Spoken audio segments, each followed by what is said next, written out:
7 দিন না খেয়ে রয়েছে, ঠিক আছে? 7 দিন নো ফুড চ্যালেঞ্জ ছিল আমার, 7 দিন আমি না খেয়ে থেকেছি। তো ফাইনালি 7 দিন কমপ্লিট হয়ে গেছে, আমি জিমে গেলাম, জিমে গিয়ে ওয়েট মেপে আসলাম।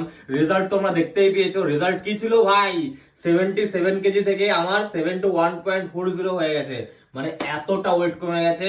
আমি 7 দিন না খেয়ে প্রথমবার আমি খেতে চলেছি, ঠিক আছে? তো আমি দেখাচ্ছি তোমাদের আমি কি কি খাচ্ছি। দেখো, আজকে যদি আমি হেভি খাই তাহলে আমার পেট পুরো শেষ হয়ে যাবে, বাথরুমে গিয়ে বসে থাকতে হবে। তার জন্য আমি একটু লাইট খাবো। দেখো, আমি কোনো ডায়েটিশিয়ান না বা কিচ্ছু না, আমার যেটা মনে হয়েছে সেটা আমি নিয়েছি, ঠিক আছে? এখানে দেখো শশা রয়েছে, এখানে চানা রয়েছে, তো এখানে দেখো বিট রয়েছে, মানে লাল বিট যেটাকে বলে লাল বিট। তারপরে এখানে গাজর রয়েছে, তারপর এখানে দেখো আপেল রয়েছে, তারপরে এই কলা ছিল একটা, কলা ঢুকিয়ে দিয়েছি।